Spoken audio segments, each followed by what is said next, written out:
Welcome to Console Empires. Today we've got another Art of War video. This one, the Fast Castle build order, and the build that it gives you here in the objectives is kind of weird. You don't actually have to follow it super precisely to be able to get the gold medal, so I'm going to deviate a bit from what the in-game graphics say, but we'll try to explain that as we go. So first thing, get your scout moving, grab the sheep, build the houses just like you would with any other build order. And I'll be scouting with the sheep here. You don't actually have to do that. It's good practice, though, to do that. It's useful very much in actual games to find your resources quickly, especially if you want to be able to push your deer. You're not going to be scouting with the scout as much, so looking around with the sheep can be a big help. But again, for the gold medal here, not necessary to do that. So we got 5 villagers here on the sheep so far. Need 1 more, and then we'll be able to make a lumber camp with the next one. So you take the first 6 because that's enough to keep the TC running.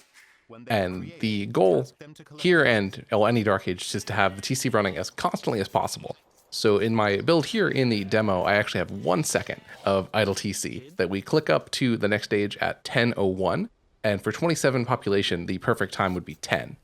And similarly, if you do this cleanly, you can click through right to castle, just making 2 villagers, which is the same time as it takes to build 2 buildings. And a perfect click would be at 13 minutes then. And here it's going to be at 13:04. So just 3 seconds there waiting for my marker to complete that we'll see a bit later on. But otherwise, build it pretty clean, just having 4 seconds of idle time. And so that's what you're going to be looking for here. To get the gold medal, though, there's actually quite a bit of flexibility. You don't have to click up to castle until 14 minutes. So that would be a whole minute of idle TC that you're allowed here to still actually earn the gold. So if you make some mistakes, leave the TC idle a bit. Doesn't really matter that much for just this challenge. But in a real game, you want to try to minimize the idle time as much as possible because that's essentially giving free kills to your opponent. As with a minute of idle TC, you're going to be 2 villagers behind just from that.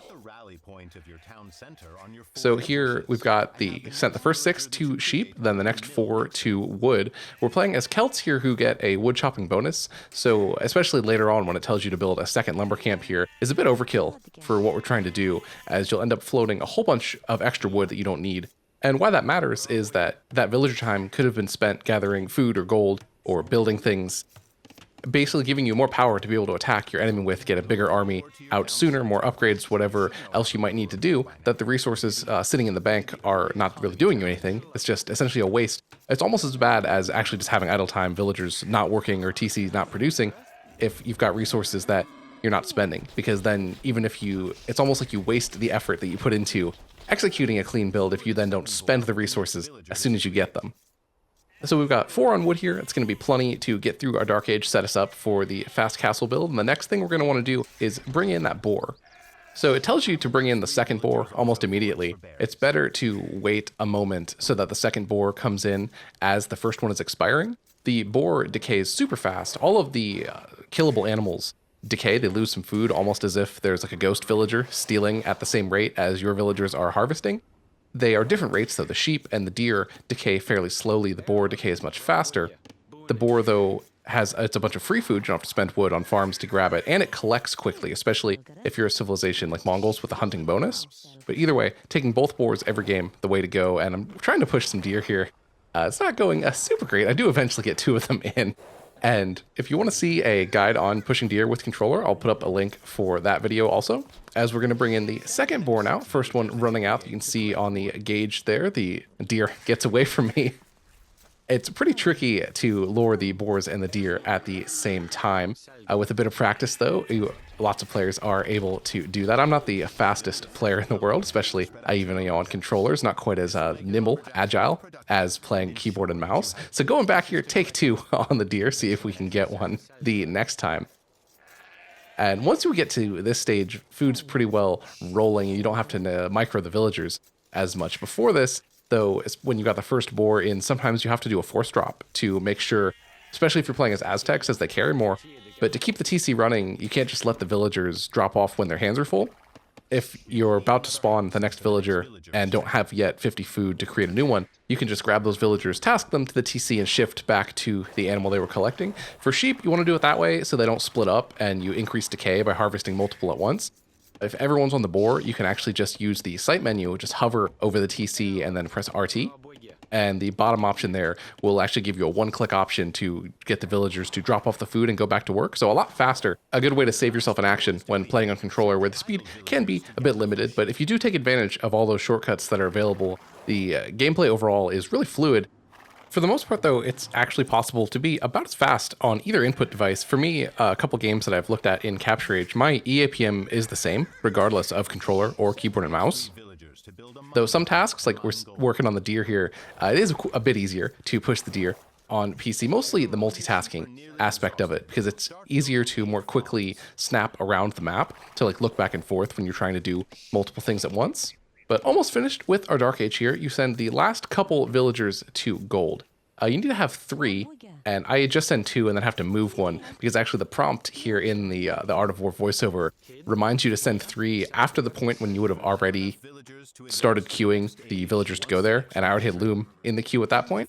So 2 going to gold, going to add another one, but it all works out. Remember that we're only going to have 1 second of idle time here in Dark and 4 seconds total with an available amount of a minute, so still easily going to grab the gold medal here as we're working on another deer. And at this point in the challenge, there's not really anything to do.